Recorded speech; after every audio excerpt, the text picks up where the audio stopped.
And we're back, Stripe Show podcast on a Thursday. Golf is a global game, folks. I had a conference call this morning with someone from Germany. And now the podcast here today, we're going straight to London because that's where our guest is. He's all over the place because he's one of the top teachers in the game, top 100 teacher. Joins us from London, Jonathan Yarwood. Thank you, Jonathan, for taking the time from London, coming on the pod, man.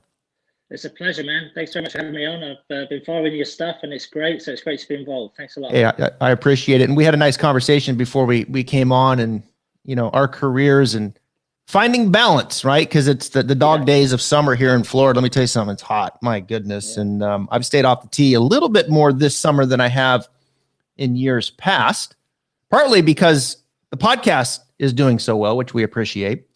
And in particularly the Thursday podcast, because people like coach speak. They like to hear a couple people who are in this business ham and egg it about golf instruction, golf coaching, because my audience, well, they want to get better. And we're here to help them that and tell some stories. And the first story that I got to lead off with, and I want to put you in a tough spot here because I know the Cordas are very humble people. And they like to kind of keep things to themselves. But I've got to at least just let my audience know that you have a relationship with the Cordas and you've helped them with their game. Nelly and Jessica, of course, Nelly, now the Olympic gold medalist from America. Congratulations, Jonathan. The Cordas, pretty cool stuff. Yeah, they're amazing people, amazing family. Listen, I'm not taking any credit for it at all. They're just incredible as people, and what the family has done is quite amazing. I've just added a little tiny bit here and there and changed a couple of things here and there, but they'll be great players and Olympic champions without coaches around. So, they're just a remarkable family all the way around. What they've achieved in the game is absolutely incredible, and what they've achieved in tennis and what their parents achieved in tennis, etc., is incredible. And only people to take credit for that is themselves. So quite remarkable to watch. And as I say, very humbling to even be slightly brushing that sort of genius. Yeah, Nelly's one of my favorite swings. I've said that many times on my platforms. It's a good golf swing. It really is. When you look at that swing, what stands out? Well, obviously, it's very athletic and very dynamic, like a lot of great swings are. It uses the ground really well. There's a big talk about using the ground. It's like cool to talk about that, but she actually does. I've got force plates and stuff, and I can kind of measure things and things. So she actually does use the ground really well. She's got a huge amount of torque, a huge amount of leverage in what she does. And she's got a really cool little thing. When she hits it, her right arm is extremely stable as she comes into the ball and into impact, which I found quite a common denominator with a lot of really good swings. The stability of the trail arm, the rib cage, the side bend, and the tilt of the body allows face control basically. And she maximizes every ounce of herself. She's extremely what I call golf strong. You wouldn't look at her and think she's really bulky, but she's golf strong. She's tall. She's got a lot of leverage, and she maximizes everything she does. Yeah, and hits it a long way, and hits it very consistently. Obviously, as all these great players do. And then has got a great all-round game and an absolute killer instinct, just like her sister has, which comes from their parents and their background, and they're the most fierce competitors, and you can only respect that. Yeah, you always can learn a little bit about someone when things don't go well late, how they bounce back. And couple bogeys there, Lydia gets in there, all of a sudden we've got a golf tournament at the Olympics, and then Nelly goes, okay, wait a minute. Birdie, I'm back on top, right? It's late in the tournament. Here comes a run. She struggles a little bit. Reset button, off she goes again. That's a special trait. And I want to ask you about this kind of big picture here just for a second, just working with professional golfers. For my audience to know, Jonathan worked with Michael Campbell as well. You maybe recognize that name, U.S. Open champion back in 2005. So you've seen professional golfers, male, female, get to that status of major championship winner, right? You've seen them before, and then you've helped them get to that point. Share with my audience maybe one or two things that as you look back that are apparent to you now that, wow, they learned how to do A and B, which really helped them become a major championship winner?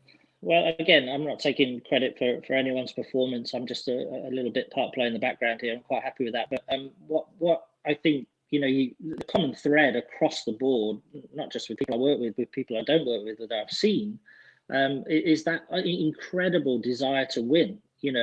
Just the mentality to win, as you just said there, when your back's against the wall, is it fight or flight or freeze? Which one are you going for? And these guys fight. And you can only respect that. You can't teach that. That's instinctive. That's like built in. They're just super special people. Great people do great things at great times. I think Michael Jordan once said, and that's true. And that's what they do. And you watch Tiger Woods hold, part where you think, okay, the odds of him missing this are statistically 90%. He's going to miss it, and he holds it, and he goes crazy. They just do special things. They're just amazing people, which is why I respect them so much. And there's as a coach, what you do, obviously there's an element of good fortune in players winning majors and getting hot that week, but there's also a way of kind of planning for it a little bit, understanding the course composition, understanding, what tests coming up, what shots you're going to hit, what the rough's like, what's happening, all the way around historically with the course, what it looks like from Google Earth, where the pins are, tons of little things you can kind of do. And then, just if, when I get a new player, I always just look at, what little 5% gains you can gain, right? Okay, you can gain 5% there, you can gain 8% there, you can gain 12% there. And when you start adding it up, it makes a big whole, really. And I say, all you're trying to do as a coach is just give people slightly better tools or improve them or sharpen them, really. Yeah. But they're just thoroughbred racehorses. It's as simple as that. And they've created that skill themselves. No coach should take credit. No one should ever take credit for performances like any major winner. Yeah. And I think you can't fluke a major. I was thinking about it the other day. You actually can't fluke a 4-round golf tournament. So anyone who wins a 4-round golf tournament, I don't care if it's the Sarasota Open that's 4 rounds or Pirates Cove 4 rounds. It doesn't matter.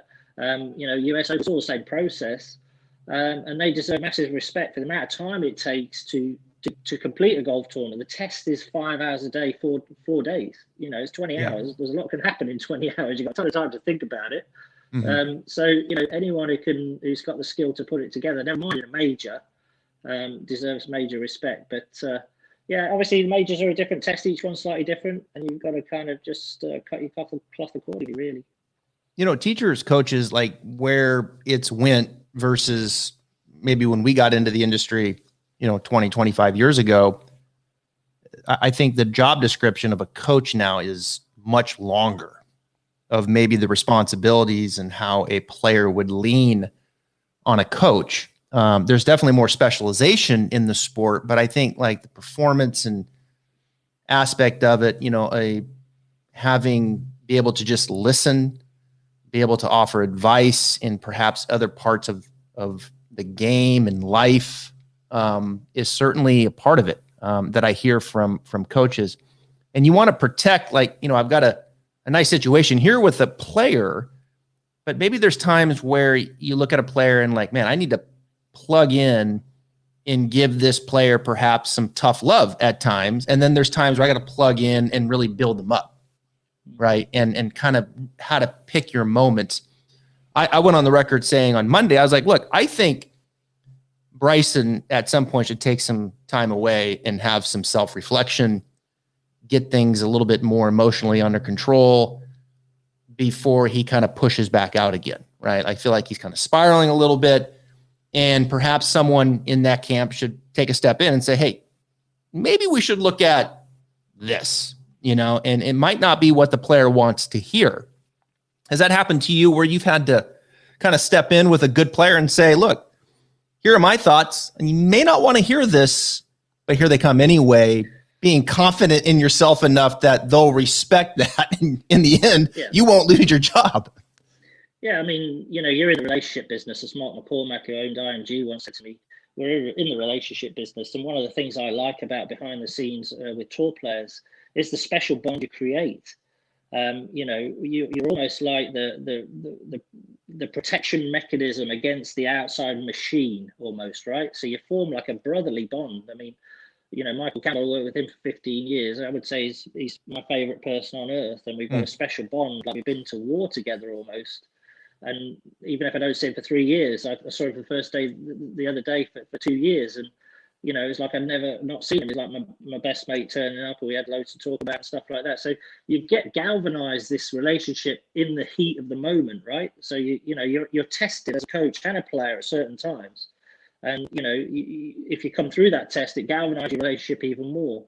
But to your point, if as a coach, you need to be able to say to someone quite raw truths sometimes, because what I've experienced on the tours, various tours I've worked on, is there's a lot of sycophants around. There's a lot of yes people around, and there's very few people who will actually say genuinely, in the interest of that person, this is what you need to do. And disregarding the machinery that's around, that I call the machinery social media and the news and all that stuff, that's periphery to the actual game. In my view, the game is the game you played as a kid. It's having fun, it's enjoying what you're doing, it's 18 holes, 18 tees, and cutting it down to size. And it's really easy to get kind of absorbed and lost in the bubble and the mechanism, the whole thing, if you're not careful. And I think that's one thing I've always been good at, amongst anything really, is I'm from a humble background, so I'm quite capable of like paring it down really easily and just seeing the reality of it, and not really getting too carried away with it, and then being able to transmit that to the player. And I think that's a real good skill, and some of the best coaches do that. Dave Ledbetter does that. He's a mate of mine. Sean Foley's brilliant at it. Chris Como, who's with Bryson, is my former assistant, and he's excellent at that sort of thing. But at the end of the day, it has to be up to the player as well. Some days they're going to listen to you, some days they're not. Some days, you've got their best intents at heart, and then they might blow you off with something you've said, but the next day they might say, "Oh, that was a good idea." So, they're under a lot of pressure is the thing. It's what you've got to understand. They're in a performance sport, which is one of the most difficult sports on this earth to master or even get close to mastering. And then they're under the heat and the spotlight of the media, of critics, of social media, like never before. So, for someone like Bryson, he's probably under such massive pressure to perform. He's made a big hoo-ha about, hitting it further. So everyone's like, oh, come on, hit it further, hit it further. Is he being chased by that? Should he pare it back a little bit? I don't know.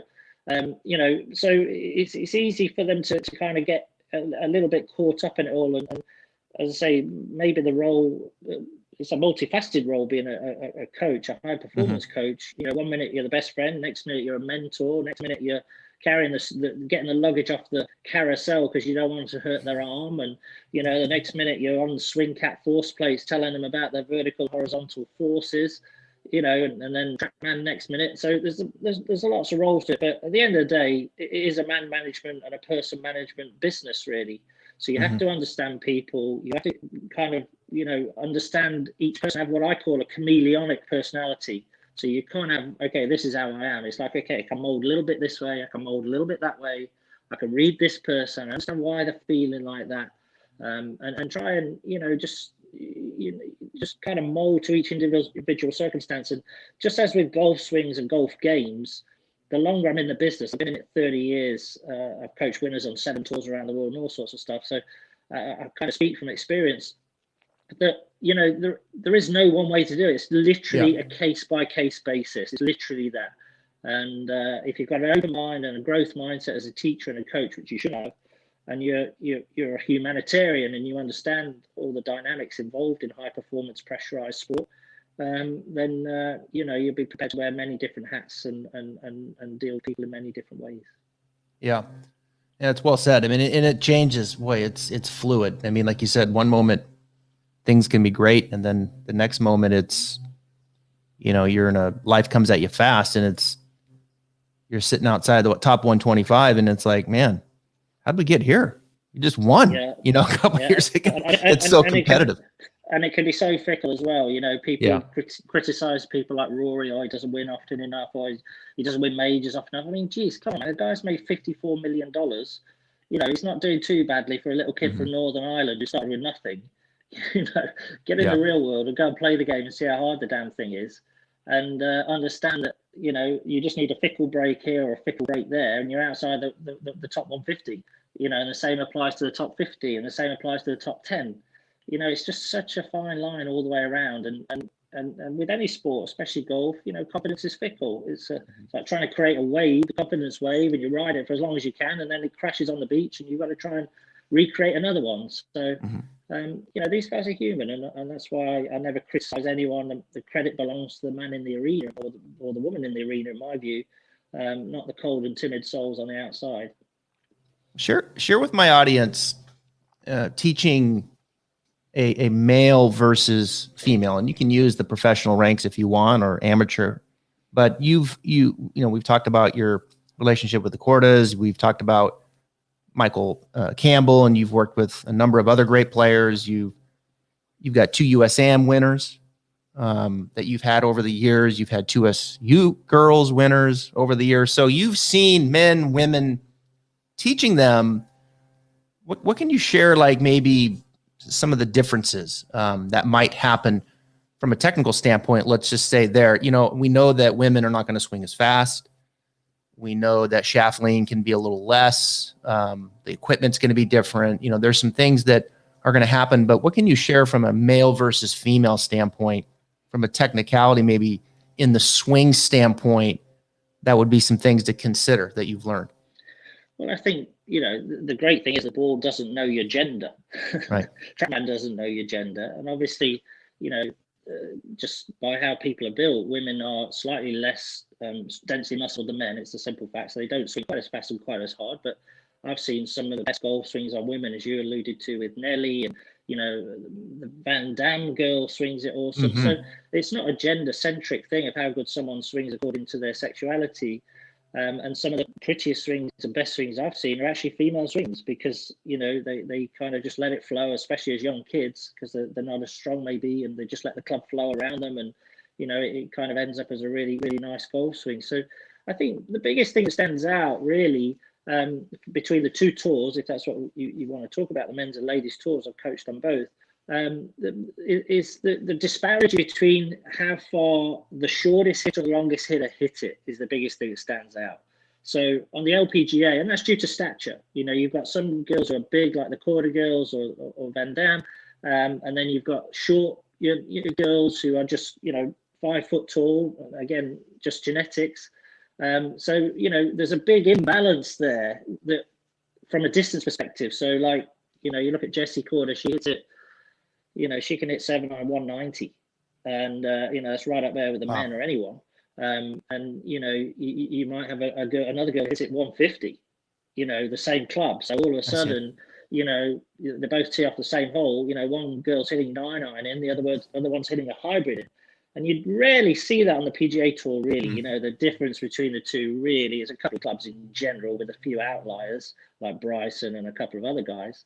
And I think that's the biggest thing that stands out. I think, you know, everything else is relatively similar, you know, other than the distance thing. I think they're all very artistic. I wouldn't say, hey, the men or the women are more artistic. I think we're just human beings, and the golf club and the golf ball doesn't know that much difference, really. I think from an amateur perspective, you know, I think a lot of more mature lady golfers, or people late to the party to golf that I've seen at a club level, they tend to get taught some old-fashioned stuff, really. You know, so they tend to get told to turn a lot and keep their head down and all that sort of stuff, which inhibits their movement in actual fact. You know, if I teach some club ladies or some late to the party ladies, I teach them in a very different way to what's traditional. You know, I'll get the club moving first, get some shaft lean, and then add the body, and don't talk to them about keep their head still or anything like that. So I think it's very easy to kind of misteach some of the amateur players at club level, for sure. And it seems to be more prevalent with the lady players that I've seen for some reason. I don't know if it's how it's taught or what, but keeping your head still, girls, is not a good thing. I think there's 2 things jump to me. One, when I watch, like, you'll see more of the shut face with the men, you know, at the top. That a little bit. I agree and disagree a little bit. I think the hack motion did a survey on the tour there. I think they did over 100 players, and the lead wrist was 25 degrees, and extension was the overriding thing. I definitely agree. Some of the top guys have got that going on. There's no question about it. If you've got the matchups, it definitely works. So I would agree with you to some extent. Right. I think for every close space pair, I think there's 5 who are pretty neutral or slightly open. In reality. Yeah. About the change in knee flex, do you think the men are more apt to take on more right, take the right hip back more, loosen flexion versus the women? It seems like right knee stay more flexed in women's golf. Just because again, of more, it's all how you're taught, isn't it? I think, again, it's kind of not gender centric. It's case by case centric, really. If you overturn your right side and early turn your right side, which a lot of people do, because as kids they get told to turn, so the right side just disappears behind them, and too early. So they get the right leg in extension too early. So what's the solution to that? Okay, feel a bit more flex in your right knee. Feel a bit more resistance in your right knee, but whether that's male or female, it doesn't matter. It's just how people get taught. So get taught. So again, I don't think it's not something I massively see. I see a lot of overturned early turn players. That is for sure, especially with juniors, because of that doctrine that's passed down the years of, hey, turn as much as you can, you'll hit it further. I mean, that's absolute rubbish. You've got to turn in sequence, and you've got to create torque. And you've got to harmonize the components together and start using the ground, not a big, loose, horrible turn where everything gets out of sync. Let's go to the junior game for a second, because, well, you've worked with 3 AJGA players of the year as well. So you know a thing about developing juniors from a young getting into the game to having a lot of success. We're in the speed era, distance. It's certainly more discussed. But we know that. Look, previous years, a lot of guys there's some guys that hit it a long ways. There's just more guys now, right, that can really get it out there. They know how to create speed. They understand the launch data, and these gains are happening all over the place. I mean, Stuart Sink, let's see, 2 months ago, talked about, I just got more behind it at address and impact. My attack angle went up, and I'm hitting it, 8 to 12 degrees. I'm hitting.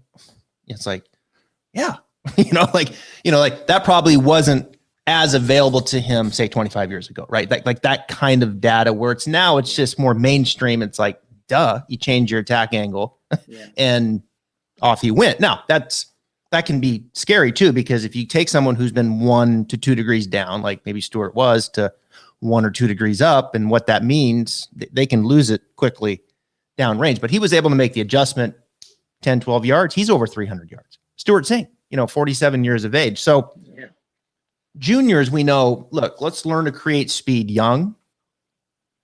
I get this a lot, but sacrificing, how much do you sacrifice in the way of accuracy for this kid to be able to learn how to generate speed? How do you manage the speed creation with your juniors and having that discussion of, okay, but we still need to have some sense of control as well, but I don't want to have so much control that you don't maximize learning how to create some speed too? Yeah, well, there's a doctrine out there, obviously, that's, hey, hit it as hard as you can and just go and find it, right? I agree with that, and I don't agree with that. With my players, what I do is I compartmentalize training. So I want someone to hit it straight and far, and I don't want someone to have a swing rebuild when they're 17 years old at a crucial time when they're entering college, because I've let them swing like Tarzan for their formative years. So I don't agree with it to that extent, because I think it's possible to do some, I call cells of speed development. So, over here's your, when you create a practice, you need to create a practice schedule and a practice regimen. So it's not just like, hey, what are we going to do today? I'll just whack balls for 4 hours and think I'm great. No, you're going to go in cells of time. And your first 30-minute cell of time is speed development. That's what we're going to call it. So you've got your speed six out there. You've got your left and right swinging stuff. You've got the biomechanics stuff going on. You've got the trainer on the tee. So that's your little window of speed development. Okay, now next section for the next hour is going to be, okay, let's work on the how your swing fits together as well. And let's work on the geometry. So we start to get some ball control. And then you might try and blend those two together. You might do them on different days. But I think, well, I've definitely done it myself with most players I've worked with. I've developed speed on one side, developed accuracy on the other, and blended them together. You know, in the name of no major swing rebuild at a crucial time is why I've done it, and it worked very nicely. And I think, you know, that's the important thing that people can take out there, because I get a ton of swings online, especially from juniors all over the world, and you know, because they're just not, they just fire the hips way too early, all of them, right? They early extend, they thrust forward, they get that right arm out of sync, and they throw the right arm out. That is generally what happens, because they're just trying to hit it too hard, you know. And I think if they can learn to control their body a little bit, which they will do as they get older, but they can still do it to some extent, and then they add speed and all the other things, I think you can blend them all together quite nicely if you're intelligent at how you practice and you structure your practice. Allied to that would be, you know, getting them to understand at a young age that you're trying to develop skills. So, you know, you're not the guy who is the best at 14 years old quite often is not the best at 18 years old, I can assure you. You know, out of what, there was, I think I did a survey out of 60 LPGA players of the year. I coached 3 of them. Like 6 made it to the tour and 2 kept the card for more than 2 years or something. You know, so what kids must understand is that the early years are not about how many tournaments you win, whether you win 20 AJGAs or whatever it is. For my mind, I'm looking for someone who's willing to develop skills, who's trying to get creative, artistic, blend art and science together, and just let the results gradually evolve, so that when they actually come to the fore is when it counts. They're going to come to the fore at college. They're going to come to the fore, you know, leading into college and all that sort of thing, with a all-round golf game. Not just someone who can just smash it, run after it, and then they can't find it half the time, because all of a sudden they're big and strong, and this thing's going 30 yards right and left instead of 3 yards right and left like it used to when they're weak. So that's kind of my approach. Yeah, I agree. Like I don't really quite understand, like, well, you got to just, you know, you just got to speed train and that's it and let them go. Like, well, no, I mean, you can speed train and then also, you know, start layering in, like you said, some of the geometry and hitting shots and controlling and things like that. So I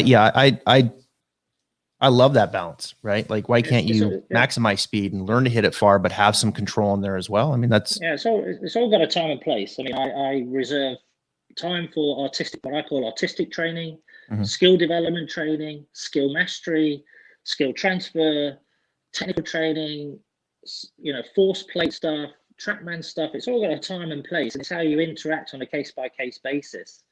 And it's dynamic and changing. You know, you might be working with a player and they might be on the force plates for a week because, you know, you really need to nail something down. right. Or they might be like, hey, you don't need the force plates for a month because you're doing great with that part. But I tell you, you know, you've got no idea how to shape a shot around a tree and play me a soft, delicate bunker shot. So, you know, it's a case-by-case thing, and it's all aiming towards skill development. And for people, it's very easy to have our game as a game within the game, where it's just like, hey, I just want to make my swing look pretty. I want to perfect it on the range. I want to perfect it in the studio, and then go out and shoot 85. Right? That's not what I'm about. I want someone to go out and shoot 65 and have a game that's very robust and has got some longevity. And so it needs an intelligent, almost business-like approach to it, which is kind of how I approach it on a case-by-case basis with each person, especially at a junior development level. Yeah, it is. I mean, I think that's what it is, a business-like approach. It certainly is. We know it's a big business, you know, on the tours, but the trickle down now with all these tours that are, you know, supporting tours, that Corn Ferry Tour, Q School, Canadian, you know, the tours down south, Asia, Japan, Europe. Like there's a big business in the meat of it too, right? And we know the PGA Tour is the king, you know, but like there's a huge business in the middle part of it that are trying to get there as well. And then underneath that, you got college, and then you got all this junior development leading up to it. And the way these kids are trained now, in many ways, it's similar to, right, the attention that is being given to a tour player. I mean, their training and the specialization underneath. Yeah, I don't treat kids any different, really, to how I train a tour player, to be honest. You know, I do a physical screening, do the TPI stuff. I employ a trainer. We look at their movement patterns, and we look at their whole game and create what I call a blueprint and a roadmap around that. Yeah. And then, kind of work on that, getting them moving in the right direction. But I think, there's so many great coaches out there nowadays, because we're not guessing anymore. I think with the advent of technology, it's allowed us to almost look inside Pandora's box and tame it. It's like we know the code almost. So I'm not unique in my skill set. There's 1,000 coaches who'll watch this, listening to this, who are equally as skilled as me, I would say. And technology has allowed us to understand things better. And TPI has been a massive step forward, in my opinion, and it doesn't really get as much credit as it should do. I think it transformed the industry, especially at junior level, and some genius behind that, I think. And stuff like TrackMan and all the things that are at our disposal. So we take opinion out, we take guesswork out. If you want a kid to hit it further, well, you can show them how to hit it further by using technology, showing how to change the forces, showing how to change the angle of attack, as you talked about, how that translates into speed. We didn't know that 20 years ago. Yeah. The stuff I learn on a daily basis, I just went, geez, I didn't know that. I wish I'd have known that a few years ago. It's all very interesting stuff, so that's why there's such strength in depth, because there's so many great coaches who aren't guessing anymore, right. Because we've got some amazing technology in what we do. Yeah, it's good stuff. We covered a lot of ground here. This was my hope, professional golf you got men and women, then you got down to the junior game, and there's a lot there to consider and chew on. So I know you're a busy man, Jonathan, and I appreciate you coming on. You're humble, just like your Cordas, and I know you've been one of the best at it for a long time, and I appreciate you coming on and sharing some of your success stories and secrets. Thanks, Travis. I appreciate you having me on, and keep up the great work, man. I appreciate it. We'll do it again soon. Thanks, Jonathan. All right, buddy. Have a good one.